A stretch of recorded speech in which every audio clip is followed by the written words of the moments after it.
Prabhakar sir గారికి, ఇంకా తల్లిదండ్రులకు, ఇక్కడికి విచ్చేసిన అందరికీ నా యొక్క నమస్కారములు. ఇందాక దేశంను ప్రేమించమన్న చెప్పిన ఆ అమ్మాయి మదర్ని నేను. నాకు ఆ పాపే కాదండి, బాబు కూడా వినికిడి లోపంతో ఉన్నవాడే. పాప బాబు ఇద్దరు వినికిడి లోపంతోనే ఉన్నవాళ్ళు.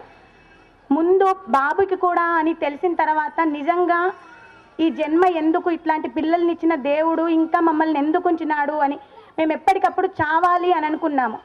ఆ టైంలో జనవరిలో మాకు తెలిసింది, డిసెంబర్లో స్టార్ట్ అయింది 2006లో, జనవరిలో మాకు టీవీ న్యూస్లో చిన్నగా తెలిసింది. దాన్ని పట్టుకొని మేము వచ్చినప్పుడు ఇద్దరికీ వినికిడి లోపము అని తెలిసిన తర్వాత అప్పుడు కూడా నేను వెళ్ళేటప్పుడు దారిలో ట్రైన్లో నుండి దూకడమో లేదంటే ఇంకేమైనా చేసుకోవడమో అని ఆలోచించుకున్నాను. కానీ అప్పుడు టెస్ట్ చేసిన వాళ్ళు ఇంకా మిగతా వాళ్ళందరూ అదే జీవితం కాదు, ఇలాంటి పిల్లల్ని కూడా మనము ఏదో ఒక దారికి తెచ్చి వాళ్ళకు కూడా జీవితం ఉంది అని నిరూపించడమే మన జీవిత లక్ష్యంగా పెట్టుకోవాలి. చావు అనేది ఒకటే దారి కాదు అని చెప్పినారు. అప్పుడు నేను వెళ్ళిన తర్వాత కూడా రావాలని మనస్ఫూర్తిగా అనుకోలేదు. అక్కడ ఇద్దరు పిల్లలు ఉన్న వాళ్ళు ఎవరు లేరు, నేను వెళ్ళనంటే వెళ్ళను అని ఇంట్లో కూడా గొడవ పెట్టుకున్నాను. తర్వాత మళ్ళీ నా అంతటా నేనే సర్ది చెప్పుకొని, దీనికి మా వారు కూడా చాలా సహాయపడినారండి.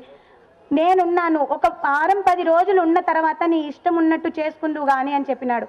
వచ్చిన తర్వాత ఇక్కడ పిల్లల్ని చూసి, ఇక్కడ మేము వచ్చినప్పుడు 13 మందేనండి, మా పిల్లలతోనే 15 మంది.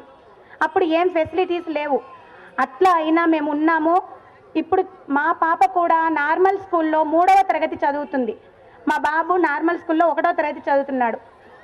నార్మల్ స్కూల్లో పిల్లలు ఈ పిల్లల్ని చూసి నేర్చుకోవాల్సింది చాలా ఉందండి. సమయపాలన కానివ్వండి, ఇంకా మీ ఇతరులకు ఇచ్చే మర్యాద కానివ్వండి. ఎవరినైనా బాగున్నారా, తిన్నారా, మిగతా వాళ్ళైతే బాగున్నావా, తిన్నావా, వస్తావా ఇట్లా కూడా అడగరు, వస్తున్నావా అట్లా అడుగుతారు. వీళ్ళు అట్లా కాదండి, బహువచనంలో మర్యాద రూపకంగా.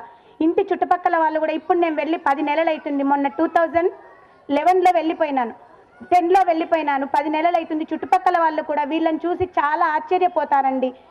ఇక్కడ ఉన్న పేరెంట్స్కి ఇంకా అందరికీ చెప్పేది కూడా అదే, ఇది మనకు నిజంగా మన పిల్లలకి పునర్జన్మనిచ్చిన దేవాలయం లాంటిది, దీన్ని మాత్రం వదిలి వెళ్ళవద్దు అనే నేను ఖచ్చితంగా బల్లగుద్ది చెప్పగలను. 3 సంవత్సరాలు కాదు, 5 సంవత్సరాలు, ఇంకా ఎన్ని రోజులైనా ఉండాలి. నేను ఇద్దరికి కలిసి 4.5 సంవత్సరాలు ఉన్నాను ఇక్కడ. ఫస్ట్ నుండి మొన్న 2010 వరకు 11 వరకు ఉన్నాను. అదే మనం జీవితం అంతా తర్వాత పోయిన రోజులు రావాలంటే రావండి. మళ్ళీ మీకు వీలైనప్పుడు రావాలి అనుకుంటే మాత్రం ఈ అవకాశం ఉండదు.